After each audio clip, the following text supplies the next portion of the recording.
Bienvenido a Saboreando la Palabra, el comentario a las lecturas de la Misa Dominical.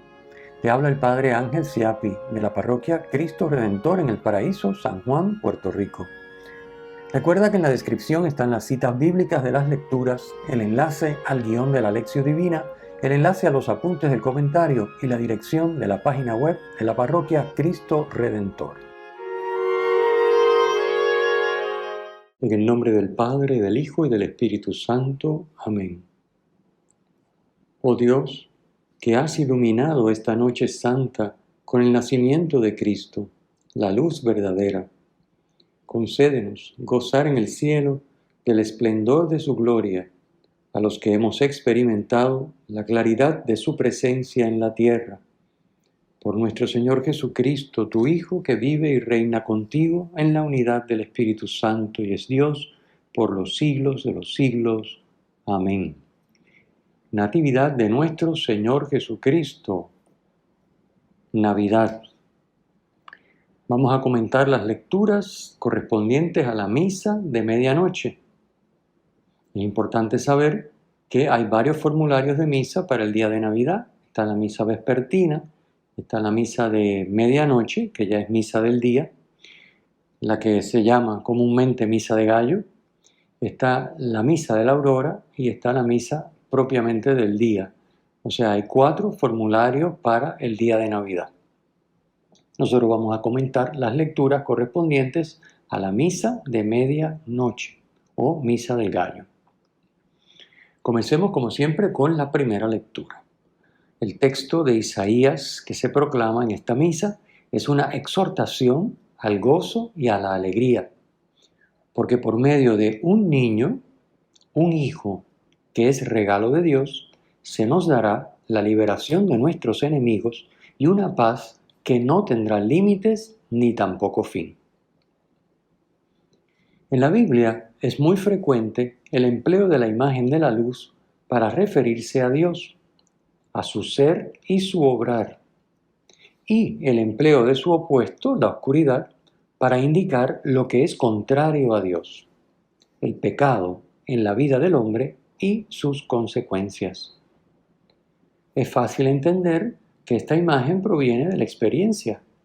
Cuando hay luz, podemos captar las cosas en su verdad, mientras que cuando hay oscuridad, o no las vemos o las confundimos.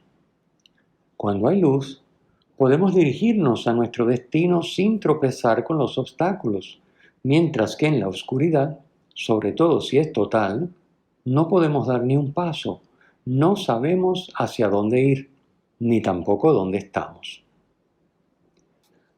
Al pueblo que caminaba en tinieblas y habitaba en tierra de sombras de muerte, lo ilumina una luz grande. Así nos narra el versículo 1. Por el pecado, por sus repetidas infidelidades a Dios y a sus preceptos, el pueblo se había colocado en la oscuridad, tropezaba y no hallaba el camino hacia la paz y la felicidad que ansiaba. La intervención de Dios para liberar al pueblo trae como resultado una gran alegría, que está descrita en el texto de Isaías con 2 imágenes tomadas de lo que era fundamental para la supervivencia del pueblo: poseer su tierra, defendiéndola de sus enemigos, y que la misma fuera fecunda. La acción de Dios trae alegría como por una buena cosecha. El versículo 2 nos dice, como gozan al segar. O, segunda imagen, como por una victoria contra los enemigos. Dice también el versículo 2, como se alegran al repartirse el botín. Repartirse el botín es el derecho de los vencedores en una batalla. La alegría se debe a que la intervención de Dios acabará con la opresión. Aquí tenemos en el versículo 3, vara del opresor, yugo de su carga, bastón de su hombro. Imágenes para representar la opresión. Y también la alegría se debe a que la intervención de Dios acabará con la guerra. Y tenemos la guerra representada con unas imágenes muy fuertes: bota que pisa con estrépito y túnica empapada de sangre, versículo 4. Los enemigos que oprimen y hacen la guerra al pueblo, que obviamente son también enemigos físicos, enemigos reales de este mundo, van a ser vencidos por Dios, como el día de Madián, narrado en el libro de los Jueces, capítulo 7, versículos 16 al 22. El día de Madián, en medio de la noche, a los madianitas que amenazaban al pueblo israelita, Gedeón los vence solo con la luz de antorchas encendidas. Pues asimismo la claridad de Dios, de su presencia, vence la opresión, acaba con ella y acaba con la guerra. Obviamente la de los enemigos, como acabamos de apuntar, enemigos reales del pueblo de Israel y otros pueblos que le hacían la guerra y querían apropiarse de sus propiedades, sus terrenos, etc. Pero también de los enemigos espirituales. De manera particular, del enemigo que constituye para el ser humano el pecado, en el sentido de que el pecado oprime al hombre. El pecado le hace la guerra, le quita la felicidad, le coarta cada vez más su libertad y se convierte en una vara del opresor, en un yugo de carga, en un bastón de hombro. Y si no se pone límite al pecado, definitivamente se convierte en la imagen de la guerra, túnica empapada de sangre, es decir, lleva al desastre, a una muerte eterna, como nos dice Jesús en el Evangelio tantas veces. Bien, los capítulos 7 al 12 de Isaías se conocen como el libro del Emanuel, porque los relatos y oráculos que contienen giran en torno a la figura misteriosa del Mesías Salvador llamado Immanuel, Emmanuel, que significa Dios con nosotros. Es muy posible que el niño que nos ha nacido, del versículo 5 de la lectura de hoy, sea el anunciado en la profecía del Emanuel, que como sabemos está en el libro de Isaías, capítulo 7, versículo 14. Isaías 7:14, la profecía del Emanuel. Este niño es un don de Dios. Dice el versículo 5, un hijo se nos ha dado. O sea, es un don, un regalo. Es un don de Dios a quien el niño hace presente en medio del pueblo. Recordemos que el nombre en la mentalidad semita es el ser y el obrar de la persona. El texto atribuye al niño 4 nombres en el versículo 5, que evocan 4 cualidades de los grandes personajes de la historia de Israel. Primer nombre, maravilla de consejero, evoca la sabiduría de Salomón. Segundo nombre, Dios fuerte, evoca el valor del rey David. Tercer nombre, Padre de eternidad, evoca las dotes de gobierno de Moisés. Y cuarto, Príncipe de la paz. Este nombre evoca las virtudes de los antiguos patriarcas que forjaron alianzas de paz. Tomados en conjunto, los nombres superan a cualquier rey o personaje. Solo se cumplen en Jesús. Del mismo modo, solo de Jesús puede decirse con propiedad que trae una paz sin límites sobre el trono de David y sobre su reino, como dice el versículo 6, y que consolidará la justicia y el derecho desde ahora y por siempre. También versículo 6. Esto solo puede decirse con propiedad y en perfecta plenitud de Jesús de Nazaret. Ningún personaje de la Biblia va a traer una paz sin límites y va a consolidar un reino eterno. Solamente Jesús.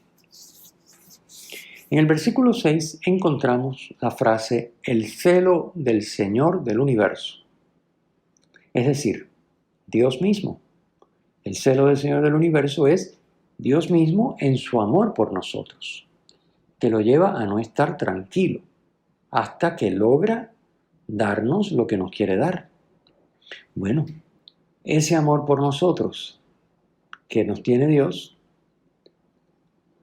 no descansa hasta que por medio de su Hijo Jesucristo, que es el niño que se nos ha dado, el don de Dios, hasta que por medio de Jesucristo hace posible que podamos vencer al enemigo que nos oprime y nos hace la guerra, como ya comentamos, al pecado sobre todo, para poder vivir en su voluntad, es decir, en la justicia y el derecho desde ahora y por siempre, y como consecuencia disfrutar de una paz y felicidad sin límites.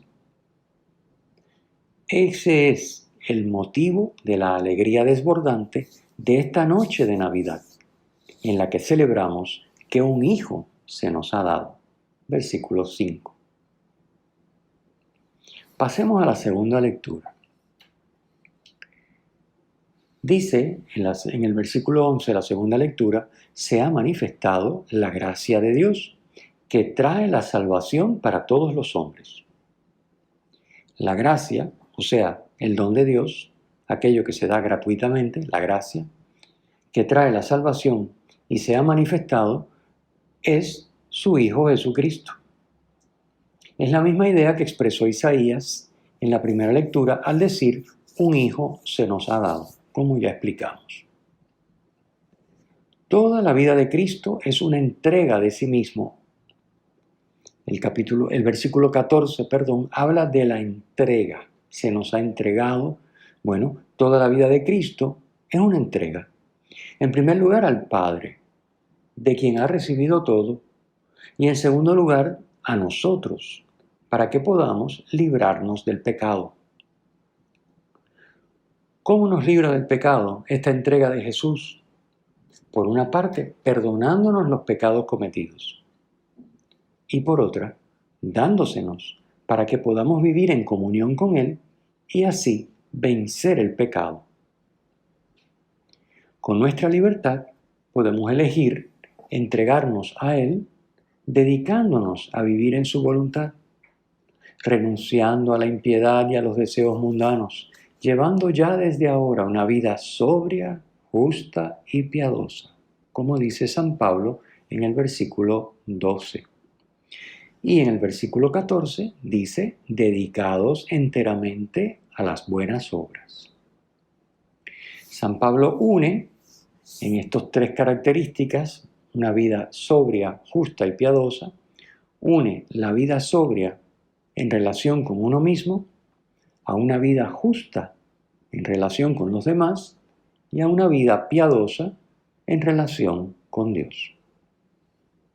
Y todo esto cobra un sentido más profundo todavía porque estamos aguardando la dicha que esperamos, la manifestación gloriosa del gran Dios y Salvador nuestro. Versículo 13. Es decir, estamos aguardando la segunda venida de Cristo.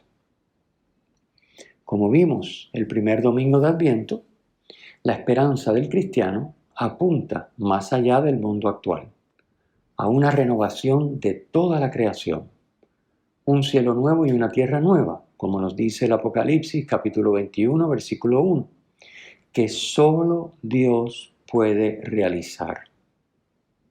Y a la participación de los hombres en la vida divina, la vida eterna, que solo Dios puede regalarnos.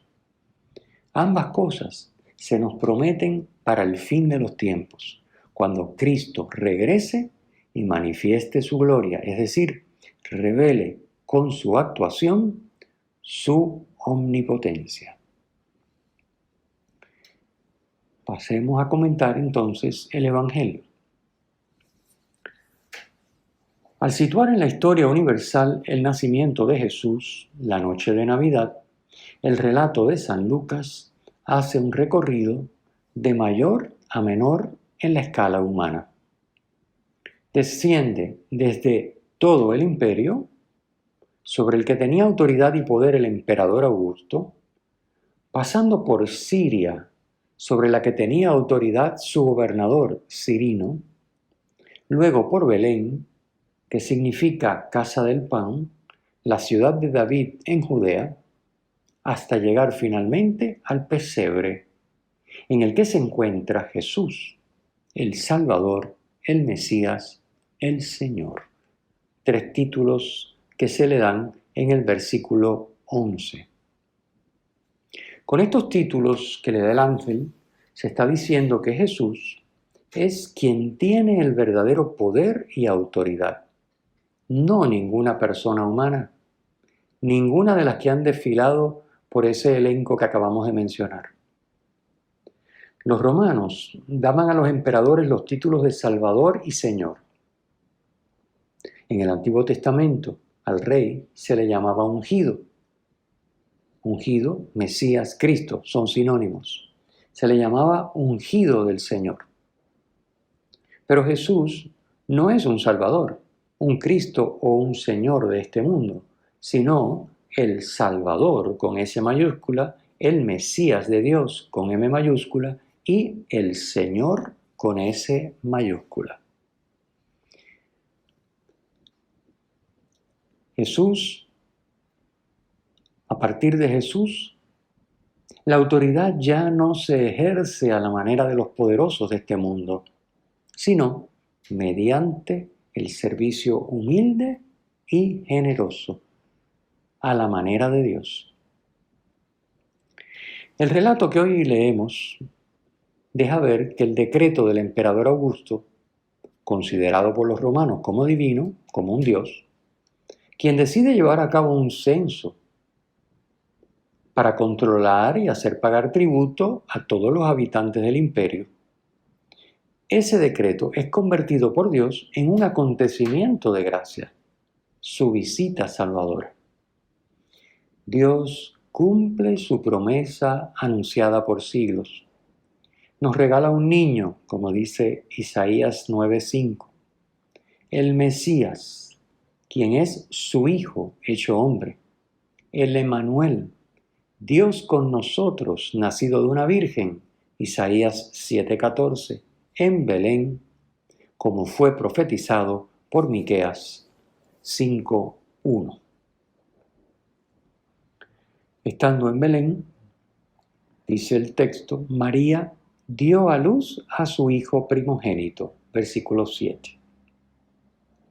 En la Biblia se llama primogénito al primer varón que nace, sea o no seguido por otros hermanos. Los varones primogénitos estaban consagrados a Dios y tenían que ser rescatados mediante una ofrenda. En el caso de Jesús, por ser de humilde condición sus padres, ofrecieron un par de tórtolas o 2 pichones, como leemos en el capítulo 2, versículo 24 de San Lucas. El versículo 7 continúa, lo envolvió en pañales y lo recostó en un pesebre, porque no había sitio para ellos en la posada. En Isaías capítulo 1 versículo 3 se dice, conoce el buey a su amo y el asno el pesebre de su dueño, pero a Israel no conoce, mi pueblo no discierne.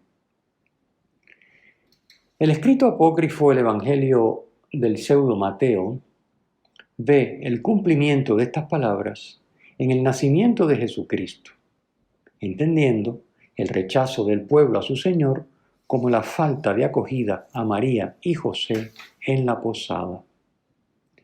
No hay sitio en la ciudad de David, versículo 4, en Belén, para que nazca el Mesías, descendiente de David.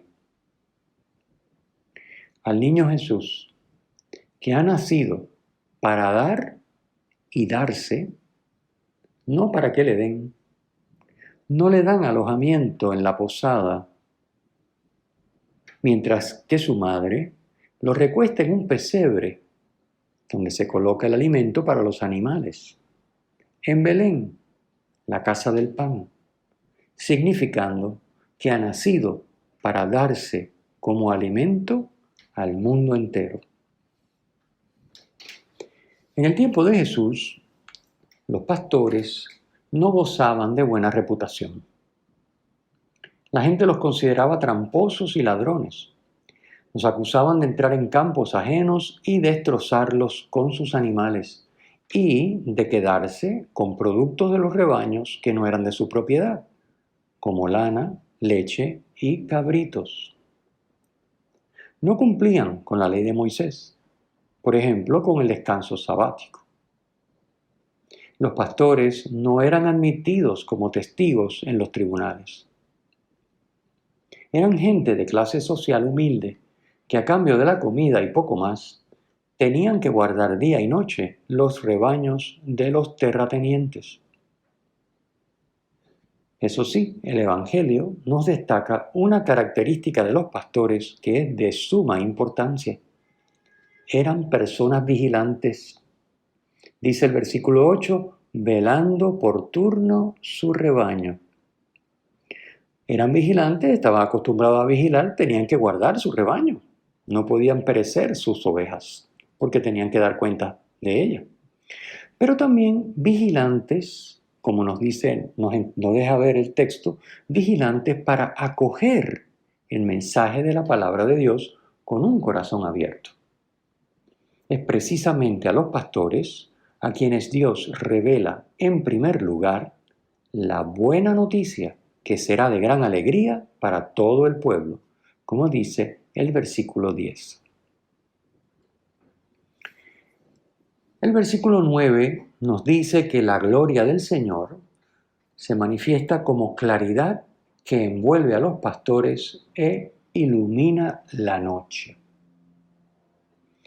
Al comentar la primera lectura, dijimos que la luz simboliza a Dios y la esfera de lo divino. Dios irrumpe en el mundo que está en oscuridad, haciéndose presente de un modo nuevo con su nacimiento. Se cumple lo anunciado por Isaías. Isaías 9:1, que leímos en la primera lectura de hoy.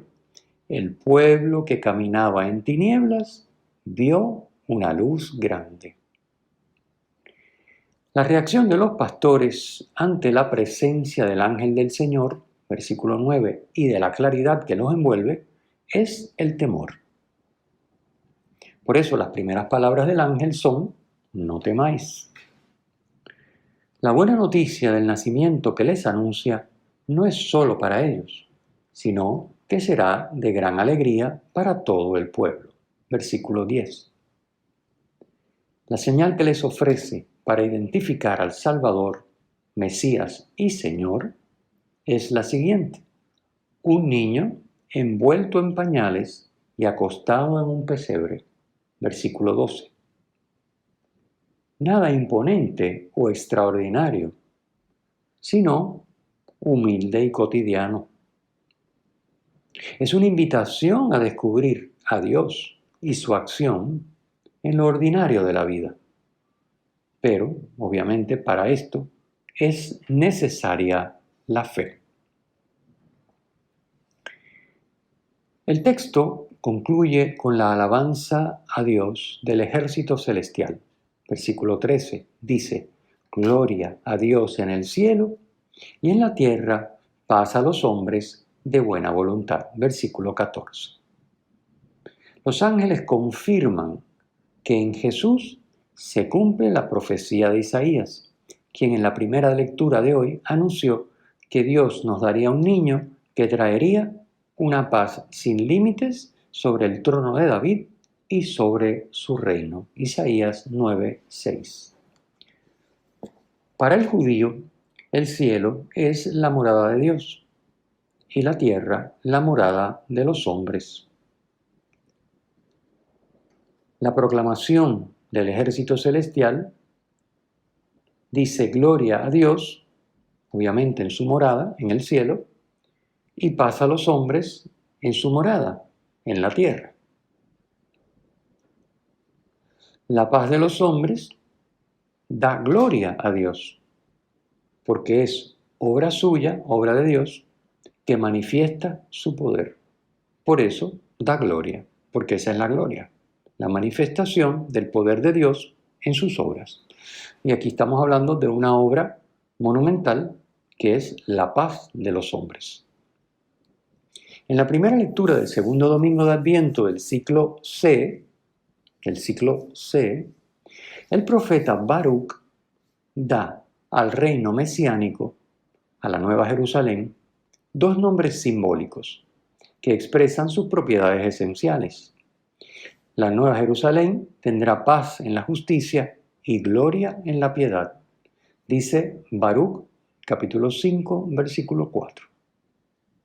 La paz, Shalom en hebreo, es el cúmulo de bendiciones y gracias que Dios concede a su pueblo y es fruto de la justicia, es decir, de vivir la santidad, la vida en comunión con Dios, en fidelidad a su voluntad. Por otra parte, la gloria, doxa en griego, es la manifestación del actuar divino, como ya hemos explicado. Así que van de la mano, paz en la justicia, gloria en la piedad.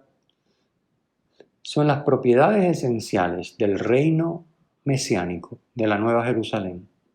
Son lo que anuncian el ejército celestial, gloria a Dios y paz a los hombres.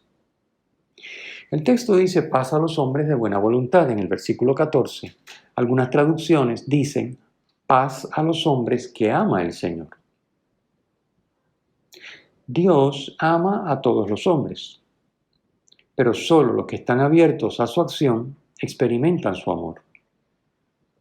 El texto evangélico nos presenta a los pastores como ejemplo de quienes, no viviendo precisamente una vida santa, acogen con fe el don de Dios en su Hijo Jesucristo y se abren a su acción para recibir su paz y amor. Estos son los hombres de buena voluntad. Así que esta es la explicación por la cual a veces la misma frase queda traducida como hombres que ama el Señor y otras veces como hombres de buena voluntad.